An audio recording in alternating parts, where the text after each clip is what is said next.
Diet. One thing that most people overlook when it comes to diet is when to stop eating and how much to eat at particular times. Now, if you look at history and look at the way we humans lived, it was only 100 years ago and before that we were farmers. We slept when the sun went down. We arose when the sun came up. Our biggest meal of the day is when we came off the fields with our family sitting around, probably our parents, the grandparents of your children, was at lunchtime. It wasn't set aside for Sundays alone. Every day lunchtime was a big meal. Breakfast was hardly ever eaten, and when you came home off the field late, you were exhausted. You weren't hungry, and so very little bit was eaten before the family would sit down together, gather, talk, share love and joy. 2-3 hours later, 4 hours later, we probably went to bed. Today, people are driving through fast food restaurants and as they're taking their last bite, falling into bed. And what we have to know is that the human body is built to digest food that has energy involved with it. You have no energy going on to the digestion of food when you're trying to sleep at night. It's going on detoxifying the body, eliminating waste from the body. So what happens if we have a lot of waste in our body that shouldn't be there, that should have been gone 3, 4, 5 hours before we went to bed? You end up sick. So it's not about only the quality of food you eat and how much food you eat, but when you eat is pinnacle. And to be healthy, you have to consider that. Paul Nison's new book is going to really open your eyes to something.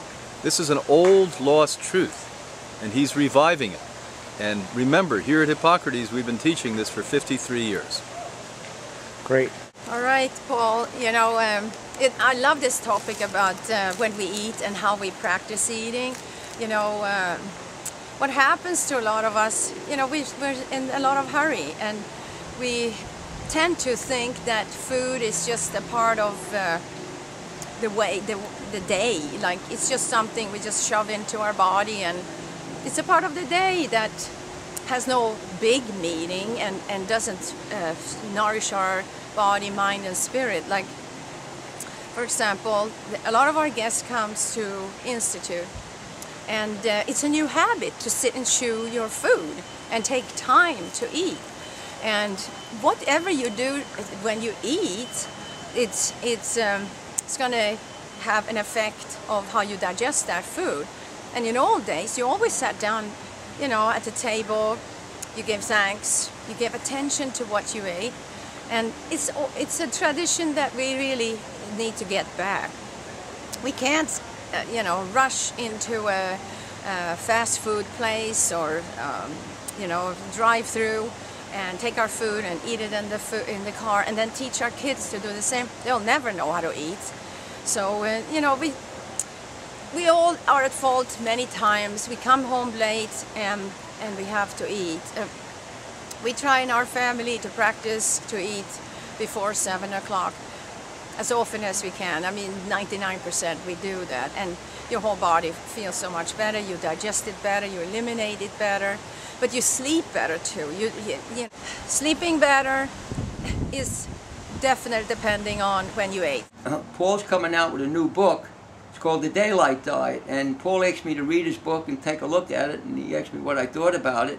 This really is an excellent book. I must say that, you know, being a guy that's been in this field for a long time and read an awful lot of books, that I would encourage everybody to read this book because it really is very, very good. The whole concept in this book is extremely important. I believe that this is the reason why, in my experience over the years, that a lot of people into raw foods didn't really live that much longer than anybody else. And the reason was they didn't understand that we really don't need a lot of food as time goes on, and that eating at the wrong time really negates a good diet. So I don't want to say too much because I want you to read the book, because the book is very, very enlightening.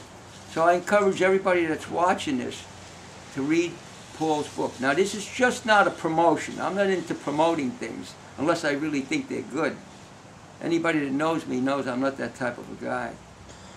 So I do suggest that you read this book because I found it enlightening, so I think a lot of other people might too. The longer you're on a raw food diet, the less food you need, the less calories you need to have the same amount of energy. The amount of food you could consume 10 years ago will actually be too much food today, and actually, instead of energizing you, it'll probably put you to sleep. The same thing eating the wrong time of the day.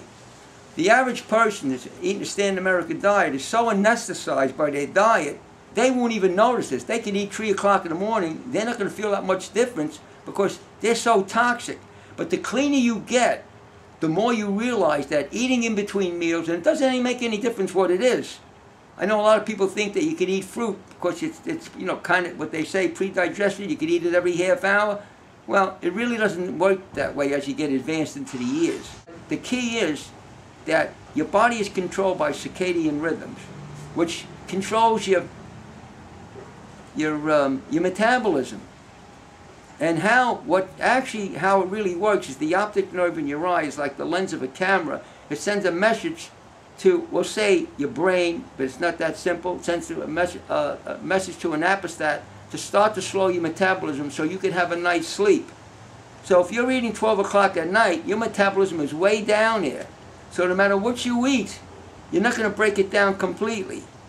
And you're going to have a lot of waste in your system, as if your body is, you're going to have undigested material, you're going to be fermenting, you can be creating all kinds of gases, and one of them is methane, which does circulate through your system, which is definitely not good.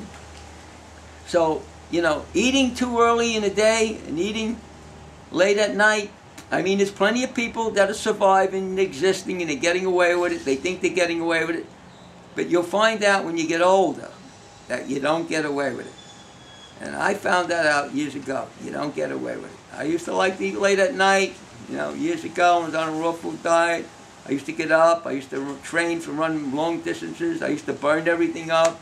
So I didn't think it would ever affect me. Well, lo and behold, it did.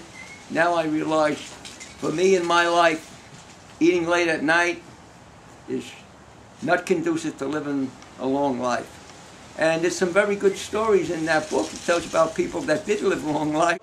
There's a lot of interesting things here, and I do want to encourage people to read this book because it really is an excellent book. So it's worth a look. Thank you. Thank you. If we would all eat earlier in the day and finish our eating, it then gives our body time to not only digest and assimilate and process the food, we really will rest better in the evening. People tend to eat later and later and later and then go to bed with a full stomach of food. The body has to work so hard to try to digest that food, it can't even rest and get the rest that we know we need, because rest is a real big important part of healing and also making you look younger. So even for people that don't have health issues, all of us want to look better, feel better, and be younger. So I believe that is a real important message, and I congratulate you on your new book.